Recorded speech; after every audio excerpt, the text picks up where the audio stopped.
Today I have a brief video for you on how to learn from models that you might find when doing these assignments. So if I were going to complete assignment number one, the how do I assignment, writing a recipe, I might go looking for a different kind of recipe and use that as a model and get ideas from what the other author has done. So let's say I wanted to write a recipe for chicken tikka masala, something that I make quite a bit. I might go online. There are a lot of recipes online. So I might go online and see what other people have done when they're trying to share recipes. I found a recipe for sourdough bread on a cooking blog, and the author there started with a few paragraphs about what was going on in his life, how uh, how things were going with him and his family. And then he talked about why he decided to start making sourdough bread. This was all in a very conversational tone, like he was very familiar with his audience. Then we had the first bits of instruction, which started with the ingredients for sourdough starter and leaven in a paragraph. These are special parts of sourdough making.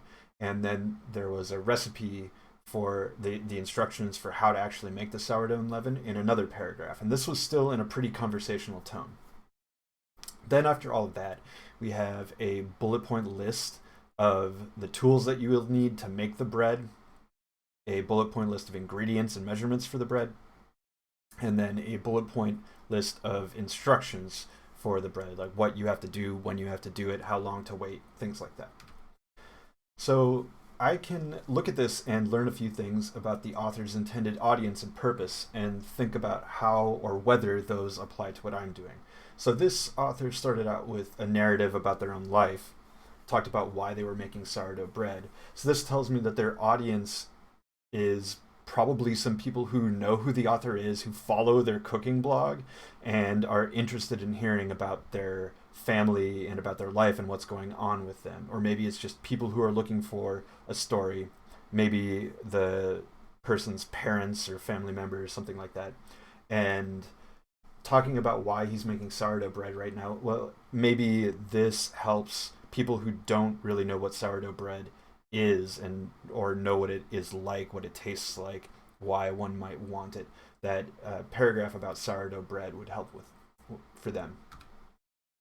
Next, we had the ingredients for starter and leaven in a paragraph, and then the recipe instructions for starter and leaven also in a paragraph, all in this conversational tone.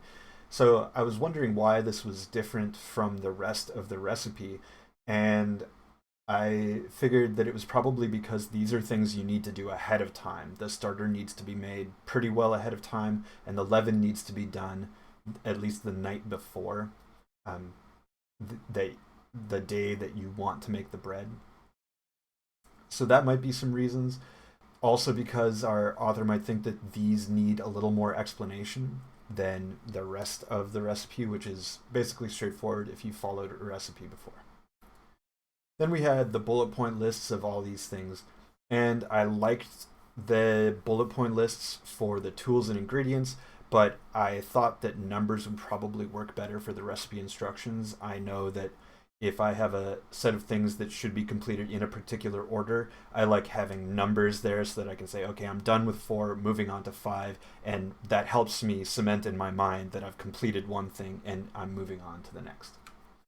That was just applying something to my idea of what I'm going to do, but let's talk about how to apply the rest. I don't have a cooking blog, so I don't really have an audience of people who follow that blog to find out about my life, so I'm going to skip the introduction and the story about my life and what's going on with me. And I figure if people find my recipe, if they're looking for a chicken tikka masala recipe, they already know basically what chicken tikka masala is. But I will note that my recipe uses a lot more peppers than most homemade ones, so I'm probably going to note at the beginning that this is going to be spicier than things people might be used to. Maybe not spicier than what you can find at a restaurant, but almost definitely spicier than other people's homemade chicken tikka masala. Another thing that I can apply is that my recipe uses a spice blend called garam masala that is not super common in kitchens unless you are making a lot of Indian food. So the thing is, though, that you can make garam masala using spices that are pretty common in kitchens. So I'm going to put these ingredients and instructions first, like we saw the sourdough starter and leaven instructions in my example. I'm just going to use bullet lists of measurements for these. It doesn't, you're just adding things together and mixing them up. You don't have to add things at specific times or, heat them up or anything like that. So just the ingredients and instructions to mix them up should be fine. Then, like I said, I liked having the ingredients and tools in a bulleted list, and I'm going to change it so my recipe is in a numbered list, so there are steps that people can follow in order. So when you're learning from models for these assignments, look at what the model does, think about their audience and their purpose, think about your audience and your purpose. How are they the same? How are they different from your example? And you can make adjustments there. Use the things that you like from the examples and change what you don't to better suit what you need to have done for the assignment.